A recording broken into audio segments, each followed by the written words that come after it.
فریق فی الجنة وفریق فی السعیر۔ آمنت باللہ صدق اللہ العظیم وبلغنا رسولہ النبی الکریم الامین۔ آواز بلند نہایت ہی ادب و احتشام کے ساتھ بارگاہ مصطفیٰ کریم علیہ السلام میں درود و سلام کا نذرانہ پیش کیجیے۔ السلام علیکم یا سیدی یا رسول اللہ وعلی آلہ و صحبہ یا سیدی یا حبیب اللہ۔ السلام علیکم یا سیدی یا رسول اللہ وعلی آلہ و صحبہ یا سیدی یا خاتم النبیین۔ الصلاۃ والسلام علیک یا سیدی یا رسول اللہ وعلی آلہ و صحبہ یا سیدی یا خاتم المعصومین۔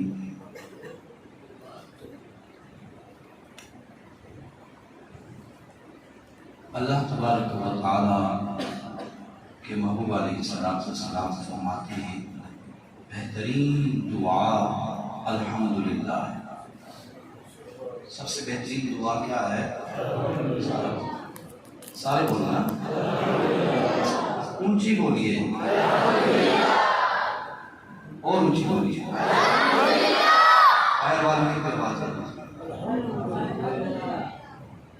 جی رسول جان عالم صلی اللہ علیہ وسلم فرماتے ہیں بہترین دعا الحمدللہ ہے۔ اور جب کوئی نعمت ملے تو پھر کیا کہنا چاہیے؟ اونچی بولو، کوئی زبان تب خاموش نہ رہے۔ ہاں 3 بار آپ نے اونچی کہنا ہے، اتنا اونچی کہیں کہ یہ در و دیوار کل قیامت کے دن میرے اور آپ کے اس الحمدللہ کہنے کی گواہی دے دیں۔ بس الحمدللہ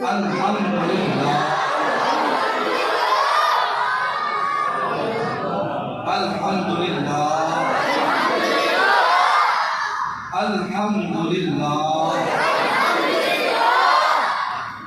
تمام تعریفیں اس اللہ وحدہ لا شریک کے لیے جو مالک کل کائنات ہے، خالق شش جہات ہے اور تمام نعمتوں سے نوازنے والا، تمام غموں کو دور کرنے والا، بیماریوں سے شفا دینے والا، اولادوں کو اولاد سے نوازنے والا اور بے ایمانوں کو ایمان دینے والا، اور سرکار نبی پاک صلی اللہ علیہ وسلم کے چاہنے والوں کی خیر فرمانے والا، اور گستاخانہ رسول کریم علیہ السلام کو تباہ و غرق کرنے والا وحدہ لا شریک،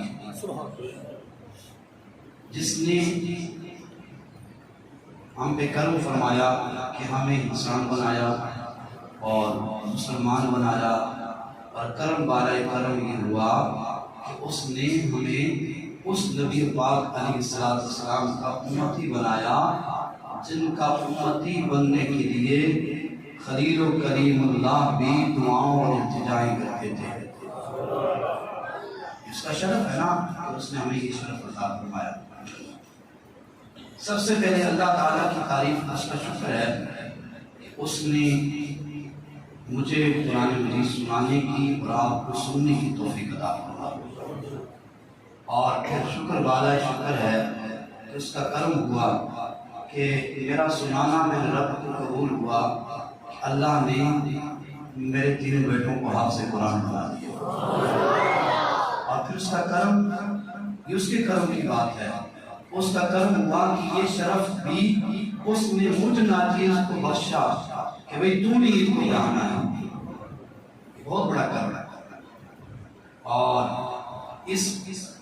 یہ تمام نعمتوں کے ملنے پر، خصوصاً میرے بیٹوں کے پڑھنے پر اور اس مقام پر پہنچنے پر کہ وہ سنانے کے قابل ہوئے، اس میں سب آپ برابر کے شریک ہیں، اور وہ پہلا بندہ بھی اس میں شریک ہے جس نے مدرسے کی بنیاد رکھی۔ جس نے کیا رکھی؟ بولیے، مدرسے کی بنیاد رکھی، جس نے بنایا، جس نے اس منزل کو، اس بلڈنگ کو بنایا، جس نے تعمیر کیا، پھر رب کریم نے مجھ حقیر کی ڈیوٹی یہاں لگائی، اور پھر حاجی نذیر صاحب اللہ تعالیٰ پر رحمت نازل فرمائے، حاجی محمد حسین صاحب اللہ تعالیٰ پر بے پناہ رحمت نازل فرمائے۔ ان کی دلی کاوش چاہت تھی کہ یہ مدرسہ آباد ہو۔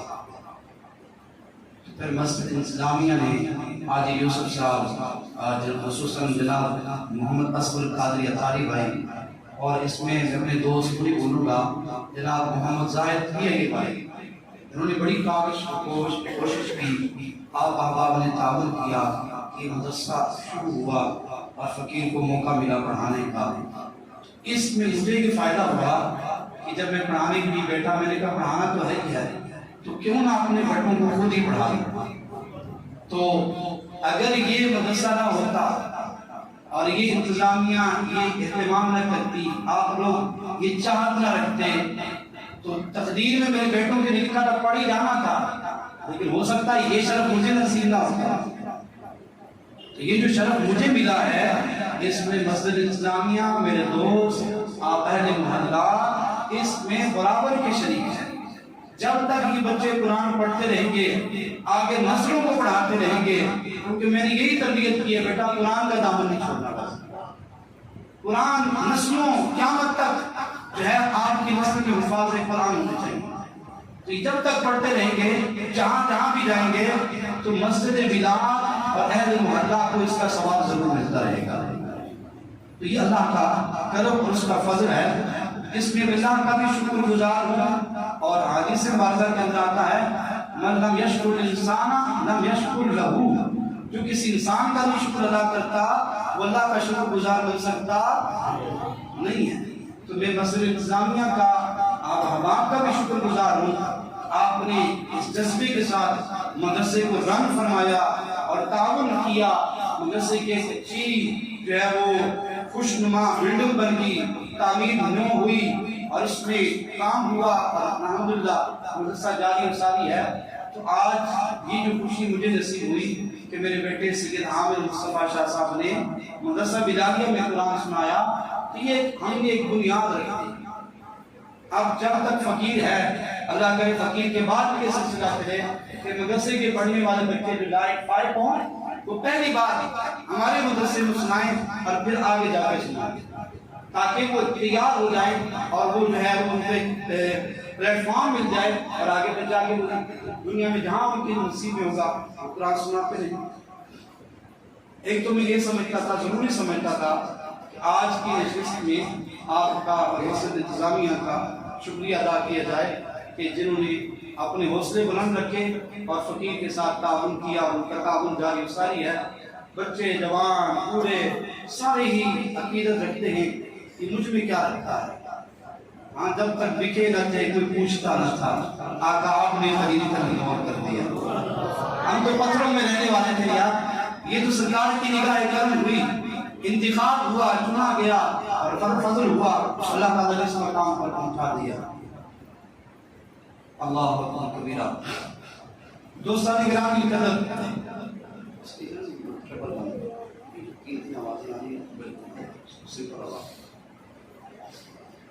آج کی رات قبولیت کی رات ہے، دعاؤں مناجات التجاؤں کی رات ہے، نوازشات کی رات ہے، اور فضل کی بھیک مانگنے کی رات ہے۔ قرآن مجید فرقان حمید برہان رشید کے نزول کا مقصد ہمیں سمجھ جانا چاہیے کہ اللہ نے اس قرآن کو کس لیے نازل فرمایا۔ تو رب کائنات جل سبحانہ وتعالی نے بارہا مرتبہ قرآن کے اندر قرآن کی نزول کے سبب کو بیان فرمایا، وجہ بیان فرمائی کہ میں نے یہ قرآن کیوں اتنے طویل عرصے میں یک بار کی نازل ہوا لوح محفوظ سے آسمان دنیا پر، اور پھر آسمان دنیا سے 23 سال کے طویل عرصے پر ضرورت پڑنے پر تھوڑا تھوڑا کر کے اللہ نے یہ قرآن نازل فرمایا اور اس کے نزول کے مقصد کو بیان کیا۔ اے ملت کے نوجوانوں، اے پیارے بچوں، اے بزرگوں، اگر آج کہ اس نشست میں ہم اس حکمت کو سمجھ کر اس بات کو پلے باندھ کر اٹھیں، انشاءاللہ میرا ایمان و یقین کہتا ہے ہم کبھی بھی گمراہ و بدعقیدہ نہیں ہوں۔ سورہ شورا پارہ نمبر 25 رب کائنات خطاب فرماتا ہے، فرماتا ہے وَكَذَلِكَ أَوْحَيْنَا إِلَيْكَ قرآنًا عَرَبِيًّا لِتُنذِرَ أُمَّ الْقُرَىٰ۔ اللہ کریم فرماتا ہے محبوب اور اسی طرح ہم نے آپ کی طرف وحی فرمائی۔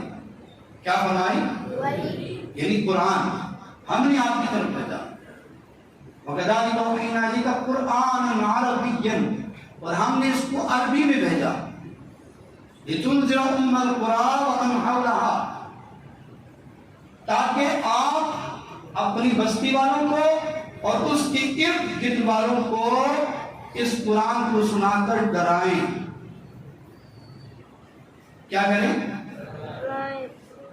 اس قرآن کو سنا کر کیا کریں؟ ڈرائیں۔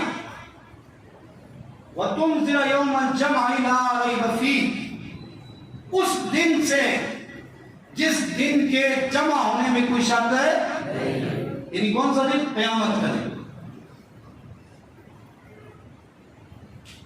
لِتُنذِرَ يَوْمَ الْجَمْعِ لَا رَيْبَ فِيهِ فَرِيقٌ فِي الْجَنَّةِ وَفَرِيقٌ فِي السَّعِيرِ، اس دن ایک گروہ جنت میں جائے گا اور ایک گروہ جہنم میں جائے گا۔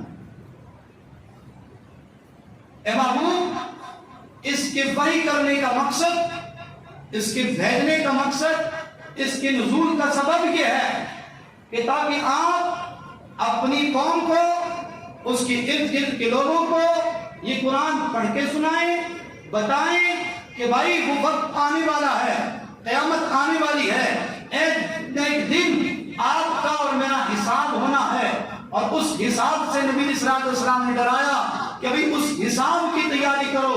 وہ قیامت کا دن جہاں سورج سوا نیزے پر ہوگا، زمین تانبے کی ہوگی، اور لوگ پسینے سے شرابور ہوں گے، کسی کی تن بدن پر لباس نہیں ہوگا، لیکن کسی کی نگاہ کسی کی طرف نہیں جائے گی، ہر کوئی اپنے غم اور حزن میں مبتلا ہوگا۔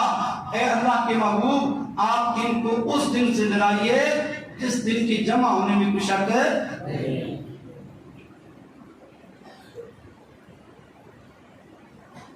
اور اس دن واضح فرق ہو جائے گا، جو تو ہوں گے رب کائنات والے، جو تو ہوں گے قرآن والے، جو تو ہوں گے صاحب قرآن والے، جو تو ہوں گے صاحب ایمان، جو تو ہوں گے متقی، جو تو ہوں گے اللہ سے ڈرنے والے، جو تو ہوں گے صراط مستقیم پر چلنے والے، رب کائنات فرماتا ہے ان کا ٹھکانہ جنت ہوگا۔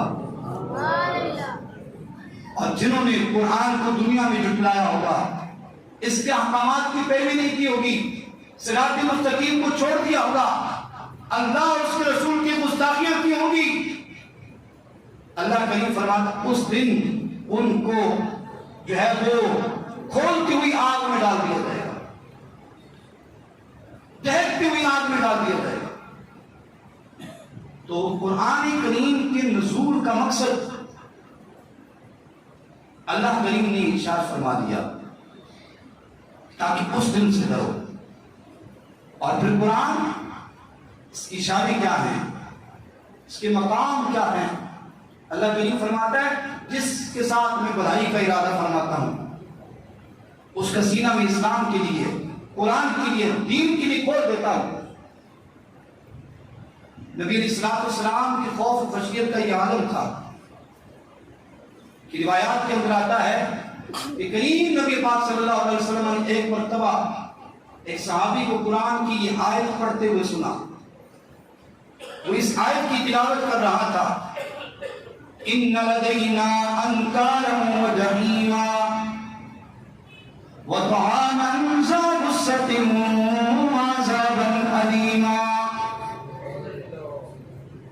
اللہ کریم جل سبحانہ وتعالی ارشاد فرماتا اس دن آگ کی بیڑیاں پہنائی جائیں گی،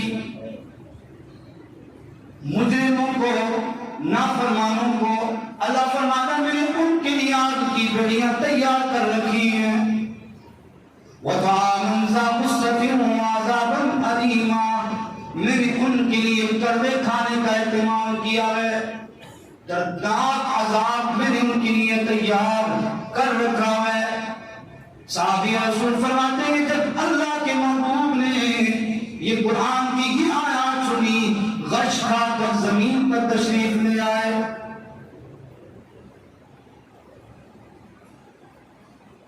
حضرت ابی بن کعب رضی اللہ تعالی عنہ آپ فرماتے ہیں نبی کریم صلی اللہ علیہ وسلم نے ارشاد فرمایا اے کعب مجھے قرآن پڑھ کے سنا عرض کے حضور آپ کی کیا شان ہے آپ کے کیا مقام جن کے اوپر قرآن نازل ہوا وہ اس کو ابی بن کعب کیا قرآن پڑھ کے سنائے گا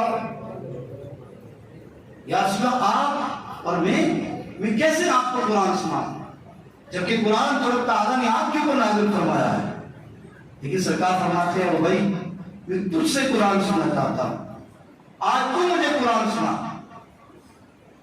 نبی پاک صلی اللہ تعالیٰ علیہ وسلم آپ کے اصحاب امت کے اولیاء ان کی زندگی یہ پڑھیے جب اللہ کا قرآن پڑھا جاتا جب وہ خود قرآن پڑھتے سب بھی ان کے پار کھڑے ہو جاتے ان کے رونگٹے کھڑے ہو جاتے ان کے دل نرم ہو جاتے جب کوئی پڑھنے والا قرآن پڑھتا تب بھی ان پر کیفیت طاری ہو جاتی ان کی آنکھوں سے آنسو جاری ہو جاتے ابی بن کعب رضی اللہ تعالیٰ عنہ آپ کو نبی کریم صلی اللہ علیہ وسلم نے ارشاد فرمایا اے ابی آج تو قرآن پڑھ کے سنائے گا محمد عربی تیرا قرآن سنے گا کتنی شان والے صحابی ہوں گے اللہ اکبر قرآن پڑھنے والا صحابی سننے والا اللہ کا نبی اللہ اکبر کبیرہ ابی بن کعب رضی اللہ تعالیٰ عنہ نے سورہ نساء کی تلاوت شروع فرمائی کون سی سورت سورہ نساء پارہ نمبر 4 سے شروع ہوتی ہے 6 پر اس پہ اس کا اختتام ہوتا جب اس آیت پر پہنچے فَكَيْفَ إِذَا جِئْنَا مِنْ كُلِّ أُمَّةٍ بِشَهِيدٍ وَجِئْنَا بِكَ عَلَىٰ هَٰؤُلَاءِ شَهِيدًا اس دن کی کیا حالات ہوں گے جب ہر ایک فَكَيْفَ إِذَا جِئْنَا مِنْ كُلِّ أُمَّةٍ بِشَهِيدٍ ہر ایک امت سے گواہ لایا جائے گا اے محبوب علیہ السلام آپ کو سارے نبی اور امتیوں پر گواہ بنا کر پیش کیا جائے گا آپ ساروں کی ایمان کی گواہی دیں گے نبیوں کی نبوت رسولوں کی رسالت اور ایمان والوں کی ایمان کی گواہی کل قیامت کے دن مصطفیٰ کریم علیہ السلام دیں گے بتائیے جب بنی اسرائیل کے مومنوں کی ایمان کی گواہی سرکار دیں گے تو بلال مسجد والوں کو بھول جائیں گے اور بولیے بھائی بھولیں گے نہیں بھولیں گے یہ تو ناممکن ہے ہمارا یہ ایمان و عقیدہ ہے سرکار ہمارے شکل و صورت کو بھی جانتے ہیں ہمارے دل کی کیفیت کو بھی جانتے ہیں ہمارے نسب کو بھی جانتے ہیں اور ہمارے نیتوں کے احوال کو سرکار آج بھی جانتے ہیں اور کیا مطلب جانتے رہیں گے یہ ہمارا ایمان اور عقیدہ رہنا چاہیے یہی عقیدہ ہے اس سے ایک انچ نہ آگے نہ پیچھے نہ دائیں نہ بائیں جہاں سرکار بنی اسرائیل کے مومنوں کی گواہی دیں گے جہاں قوم داؤد کی ایمان کی گواہی دی جائے گی جہاں قوم نوح کی ایمان کی گواہی مصطفیٰ کریم دیں گے وہیں ہم گناہگاروں کو بھی انشاءاللہ عز و جل سرکار ضرور یاد فرمائیں گے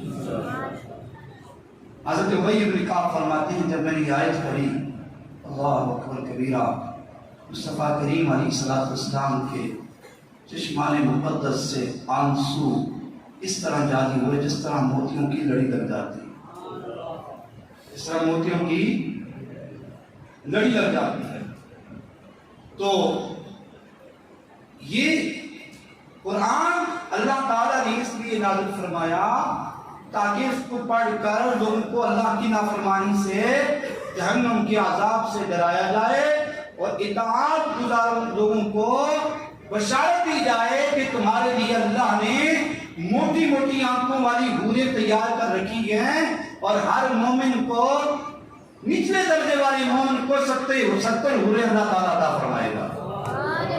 کتنی بیویاں عطا کرے گا؟ 70 بیویاں عطا کرے گا. عبدالآباد زندگی عطا کرے گا. سب سے ادنا جنتی کی جنت اتنی ہوگی جتنی اس کی نگاہ ہوگی. جس نے اللہ کی وحدانیت کا، اللہ کی توحید کا اقرار کر کے وہ دنیا سے چلا گیا. اس لیے قرآن کے مقصد کو سمجھیے.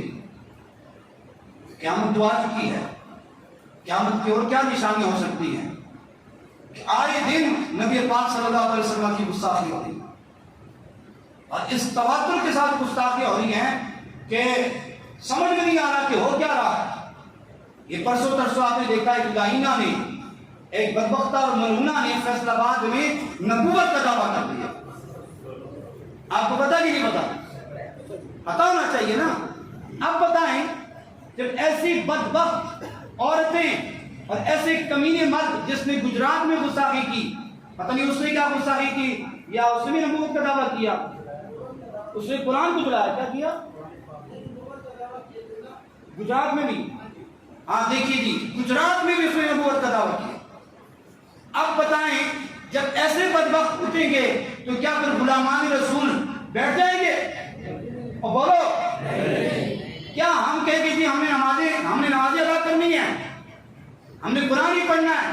یار جب ایسی گستاخیاں ہوں گی پھر ہم سے بیٹھا نہیں جائے گا. ابھی حکومت وقت کے پاس ٹائم ہے کہ ان کو پھر فوراً پھانسی دی جائے. ہاتھ اٹھائیں انشاءاللہ. ان میں تردد کی ضرورت ہے نہیں.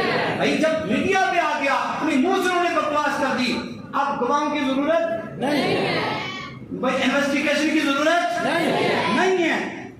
اب کون سی انویسٹیگیشن تم کرو گے بھائی؟ جب ان کمیوں نے علن انعام کہہ دیا کہ معاذ اللہ یہ کہتی ہے کہ میں محمد معاذ اللہ کہ میں اس کی بہن ہوں اور میں مجھ پر وہی نازل ہوگی، میں تو نبیہ بن گئی ہوں. یہ ملک کے حالات کو یہ خود خراب کرنے والے ہیں.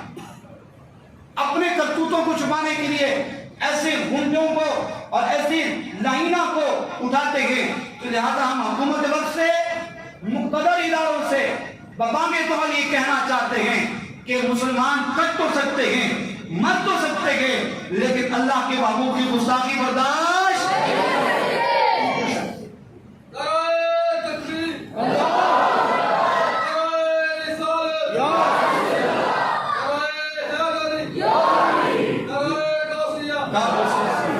یار یہ بھی کوئی بات ہے؟ اور ایسے لوگوں کو سیفٹی دینا، ایسوں کو پروٹوکول دینا اور ایسوں کو ان کی حفاظت کرنا، یہ تو یہود و نصارہ کا کام ہے. غیرت مند مسلمان وہ ہو سلطان صلاح الدین ایوبی رحمت اللہ تعالی علیہ، برس تھا، وہ کافر تھا، اس نے مسلمانوں سے کہا تھا کہ کہاں ہے تمہارے محمد، آئیں تمہیں بچائیں. سلطان صلاح الدین ایوبی نے جب یہ سنا 2 سال آپ نے کمر نہیں سیدھی کی، آپ نے فرمایا میں اس کا قلع کما کر کے رہوں گا. وقت کے جرنیل، وقت کے حاکم نے اس کا سر تن سے جدا کیا. آپ نے فرمایا تو جو پوچھتا تھا کہ آئین محمد، کہاں ہے محمد، آج محمد عربی کا غلام آ گیا ہے. لہذا یہ گستاخیاں یہ جو کرنے والے ہیں اور ان کے پیچھے جتنے اعلی کار ہیں، ہم تو یہ کہتے ہیں ارے تم کہتے ہو ہم فلاں دہشت گردوں کے خلاف جنگ لڑ رہے ہیں، فلاں دہشت گرد. کائنات کا سب سے بڑا دہشت گرد گستاخ رسول ہے. کون دہشت گرد ہے؟ گستاخ رسول ہے. کائنات کا سب سے بڑا دہشت گرد قادیانی ہے. کائنات کا سب سے بڑا دہشت گرد گستاخ صحابہ اور اہل بیت ہے. جب تک ان کے خلاف جہاد نہیں کیا جائے گا اس وقت تک ملک میں امن آ سکتا نہیں. فلاں جگہ گستاخوں کے خلاف، فلاں جگہ دہشت گردوں کے خلاف آپریشن ہو رہا، ان گستاخوں کو کون لگام دے گا؟ ان دہشت گردوں کو کون لگام دے گا؟ عید دیکھیے شب قدر دیکھیے، رمضان کا مہینہ دیکھیے، اور ان لانتیوں کی کردوت دیکھیے۔ لہذا ہاتھ اٹھا کر ہم اعتراضات پیش کرتے ہیں، اور یہ بابا کے قبل ہم اپنی اپیل کرنا چاہتے ہیں۔ یقیناً لوگ ان کے ہوں گے یہاں، ہم یہ کہنا چاہتے ہیں کہ یار ہم پرامن لوگ ہیں، لیکن ہم اہل سنت و جماعت سب سے بڑھ کر، اپنی جان سے بڑھ کر، اپنے نبی کی ناموس پر تن من دھن کٹوانے کے لیے بالکل تیار ہیں۔ ہاتھ کھڑا کریں، بالکل تیار ہیں جی، ان کی ویڈیو بنائیں، بالکل تیار ہے ان کی، بالکل ہم تیار ہیں اپنے نبی کی ناموس کے لیے۔ گستاخ رسول کی ایک سزا،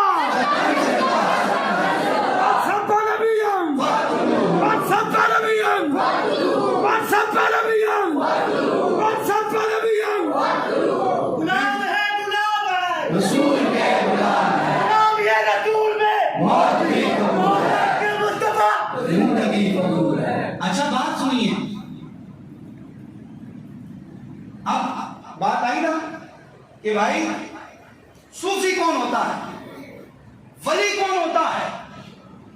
اب یہ ولیوں کی آزمائش ہے کہ بھائی ان گستاخوں کا جو ہے وہ بالکل جو ہے ان کے خلاف زبان کھولے، جس کے پاس جتنا اختیار ہے، جتنے گتی نشین ہیں پاکستان کے، ان کو چاہیے کہ ان کے خلاف آواز کھولنی چاہیے کہ نہیں کھولنی چاہیے بھائی۔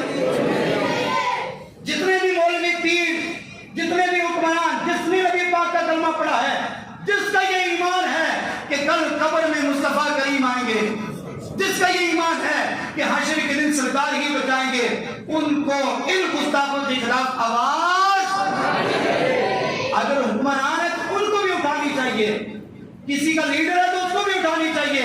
اب پتہ چلے گا عاشق رسول کون ہے اور غلام رسول کون ہے۔ ایسے تو ہر کوئی کہتا ہے میرا لیڈر عاشق رسول، میرا چاہنے والا عاشق رسول، اب پتہ چلے گا عاشق رسول کا۔ یار یہ تو کسی ایک جماعت کی بات نہیں ہے، یہ تو نبی کی عزت پہ حلف ہو گیا۔ ہم فرانس کو روتے ہیں، ہم ڈینمارک کو روتے ہیں، ہم انڈیا کو روتے ہیں، اور ہمارے جو ہے وہ بغلوں میں ایسے گستاخ پڑھ رہے ہیں۔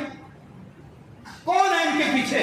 ان کو بے نقاب کرنا چاہیے، ان کو قرار وا کی سزا دینی چاہیے، اور ہم تو یہ کہتے ہیں ان کو چوراہے میں لٹکا کر پھانسی دینی چاہیے، تاکہ آئندہ کے لیے میرے اور آپ کے نبی کے خلاف کوئی زبان یا کوئی لفظ بھی نہ بول سکے۔ عاشق رسول لفظوں سے کہنا عاشق رسول نہیں ہوتا۔ عاشق رسول وہ ہوتا ہے کہ جنہوں نے اپنی جانیں ہتھیلی پہ رکھ کر نبی کی ناموس کی بات کی ہے، جنہوں نے اپنی عزتوں کی پرواہ نہیں کی، اپنی مدرسوں اور مسجدوں کی پرواہ نہیں کی، اپنی بیٹیوں کی پرواہ نہیں کی، انہوں نے سب کچھ نبی کی ناموس کے لیے قربان کر دیا۔ لہذا ہم اپنے نبی کے پاک کی گستاخی برداشت کر سکتے ہیں؟ آپ قرآن پڑھیے، قرآن میں صرف 500 آیات، لگ بھگ 500 آیات صرف جن میں نماز روزہ ہر احکام کے اللہ نے بیان فرمائے۔ باقی جہاں بھی قرآن میں اللہ کی نبیوں کی گستاخیاں ہوئی، اللہ نے ان کفار کا رد فرمایا۔ آپ صبح خلاصہ سنتے نہیں رہے قرآن میں اللہ تعالیٰ نے کیا کیا فرماتا رہا، انبیاء اکرام کا کس طرح دفاع فرمایا، خود نبی پاک کا کس طرح دفاع فرمایا، اور رب تعالیٰ فرماتا ہے نبی پاک کا گستاخ وہی ہوتا ہے جو ولد الزنا ہوتا ہے۔ حرامی بندے، حرامی عورتیں، مرد نبی پاک کی گستاخی کرتے ہیں۔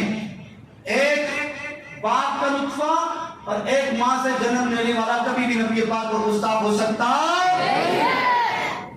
جس کی نسل بے اصل ہے وہی گستاخ ہے۔ اس لیے اب یہ قرب قیامت، کون سی قیامت کا انتظار کریں؟ یہ قیامت نہیں ہے، اس سے بڑی قیامت کی کیا نشانی ہوگی؟ اللہ کے نبی نے فرمایا صلی اللہ علیہ وسلم، سرکار فرماتے ہیں قیامت اس وقت تک نہیں آئے گی جب تک 30 کذاب نہیں آئیں گے جو نبوت کا دعویٰ کریں گے، وہ سارے جھوٹے ہوں گے۔ سرکار فرماتے ہیں میں خاتم النبیین ہوں، میں خاتم النبیین ہوں، میرے بعد قیامت تک کوئی نبی آنے والا نہیں ہے۔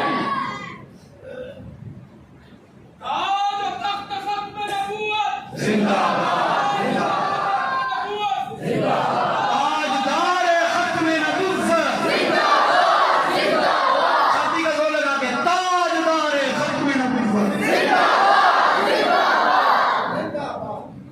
لیے دوستان گرامی قدر ہوش کے داخل لیجیے اور بیدار رہیے، کیونکہ یہ سب کچھ ملک کے حالات کو خراب کرنے کے لیے یہ گھنونی سازشیں کھیلی جا رہی ہیں۔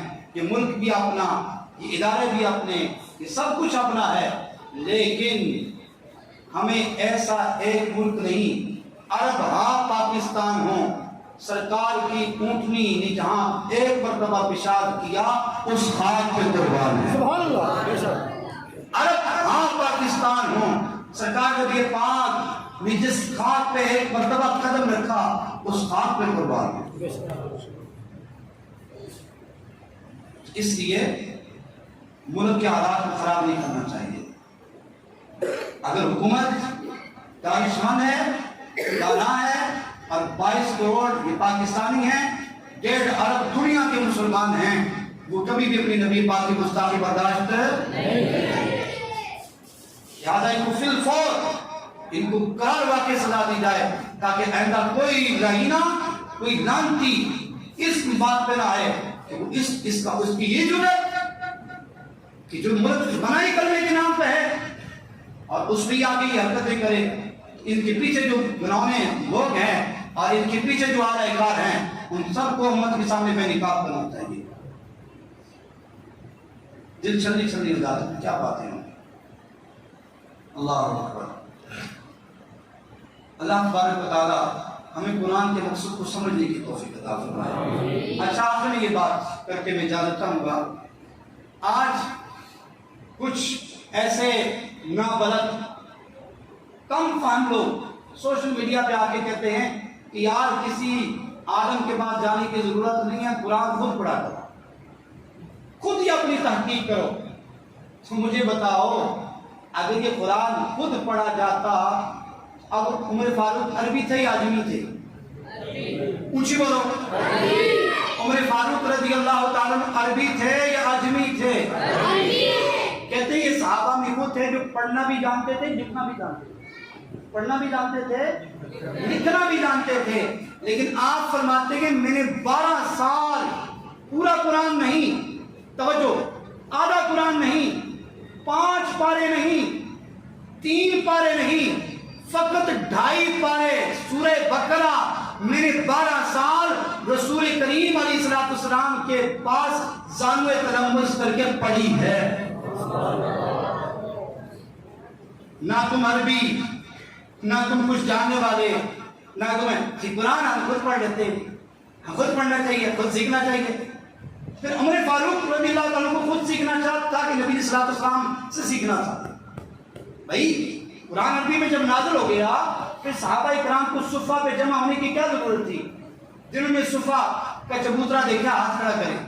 ہاں جی سامنے دیکھو گا یار، جنہوں نے عمرہ کیا انہوں نے دیکھا، جنہوں نے لائیو دیکھا وہ بھی کھڑا کریں، دیکھ لیا کرو۔ یہ مطلب چل رہا ہوتا ہے میڈیا پہ، وہ صفہ کا چبوترا جہاں شبانہ روز 80 سے 100 صحابہ اکرام گھر بار بیوی بچے چھوڑ کر اسی لیے بیٹھے رہتے تھے کہ حضور پر نہیں قرآن کی وحی نازل ہو، ہم اس آیت کو پڑھ لیں، اس کو سمجھ لیں، اس کو یاد کر لیں۔ اگر قرآن خود ہی سمجھا جاتا تو سرکار فرماتے صحابہ میں نے پڑھ لیا، میں نے سنا دیا، جاؤ پڑھو۔ عثمان غنی رضی اللہ عنہ نے باریاں لگائی تھی، آپ فرماتے کہ ایک دن ایک صحابی کو کہتے یار ایک دن تو قرآن پڑھا کر، ایک انصاری کو کہتے جس دن تو ہوگا اس دن میں کاروبار کروں گا، جس دن میں کاروبار کروں گا سن تو ہوگا، جس دن تو ہوگا جو تو نے دن بھر جو سنا ہوگا رات کو مجھے سکھانا ہے، اور جس دن میں ہوں گا دن بھر جو میں نے سیکھا ہوگا رات کو میں تجھے سکھاؤں گا۔ اس لیے دنیا کا کوئی بھی ہنر استاد کے بغیر آ سکتا ہے؟ کوئی بھی علم استاد کے بغیر آ سکتا ہے؟ پھر اللہ کا قرآن استاد کے بغیر کیسے سیکھا جا سکتا ہے؟ سنیے قرآن یہ کہتا ہے یضل بہ کثیرا ویہدی بہ کثیرا، قرآن کہتا ہے مجھے بہت سارے پڑھنے والے گمراہ بھی ہو جاتے ہیں۔ وہ کون گمراہ آتے ہیں؟ جو قرآن پڑھ کے اپنی من مانی تعویلیں کرتے ہیں، قرآن پڑھ کر بتوں کی آیتیں نبیوں اور ولیوں پر چسپاں کرتے ہیں، قرآن پڑھ کر اللہ کے محبوب کی شانوں میں نقص نکالتے ہیں، قرآن پڑھ کر آل نبی اصحاب نبی کی گستاخیاں کرتے ہیں۔ یہ ہیں قرآن پڑھنے والے جو گمراہ ہو جاتے ہیں۔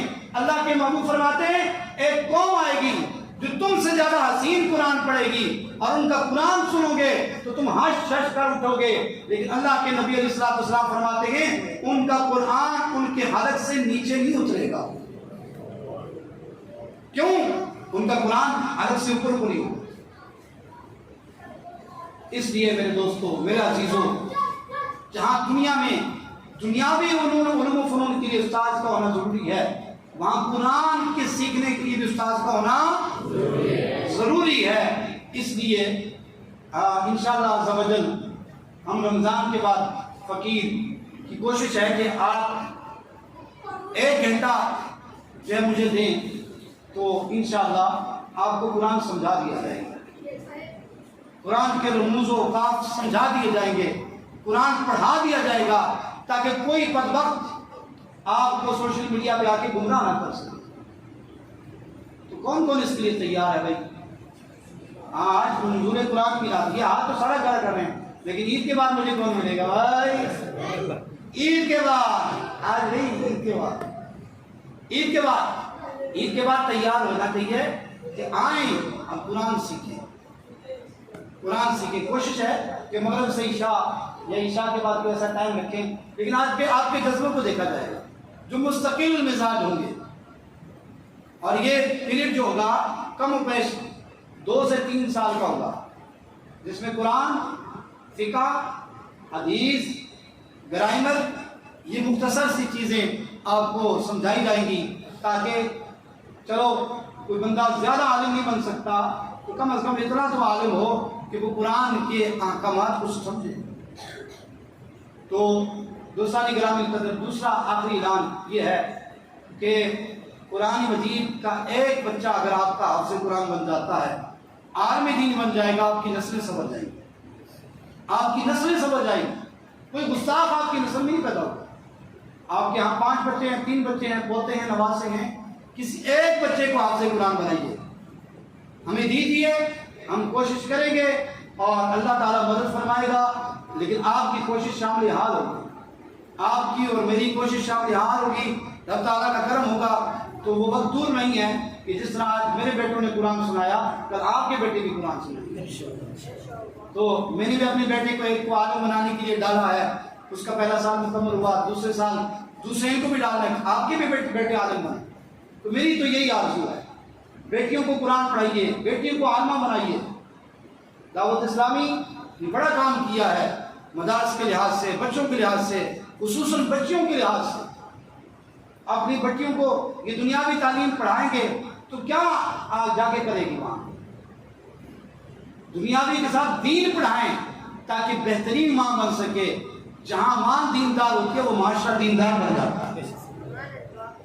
جو مائیں دیندار ہوں گی تو اولادیں بھی دیندار ہوں گی، کیونکہ پہلی درسگاہ ماں کی گود ہے۔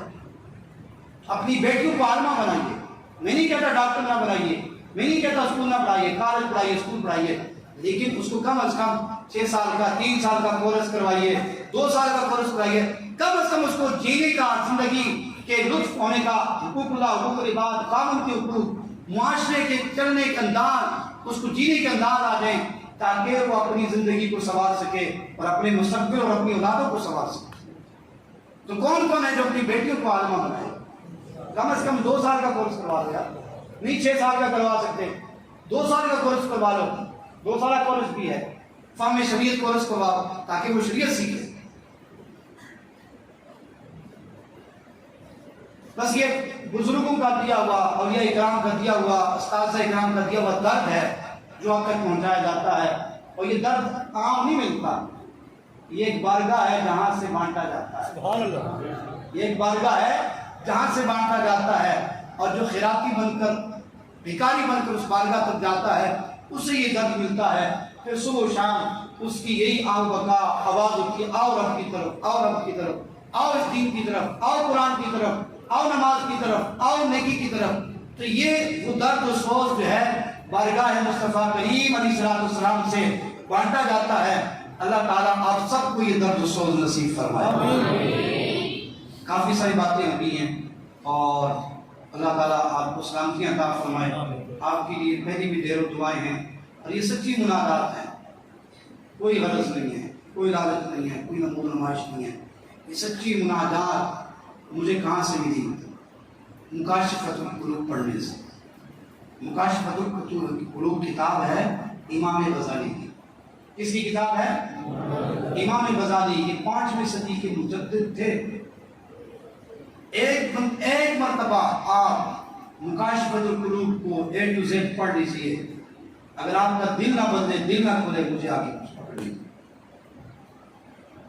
کشف المعلوم پڑھ لیجیے، تصوف کو پڑھا کریے، بہت سے عالم کی کتابیں پڑھیے. تو اللہ تعالیٰ آپ پہ کرم فرمائے اور میری جو ٹوٹی پھوٹی باتیں ہیں قبول فرمائے، اور اس کا اثر اللہ تعالیٰ آپ کے دلوں میں پیدا فرما دے. توفیق الا باللہ رب العالمین.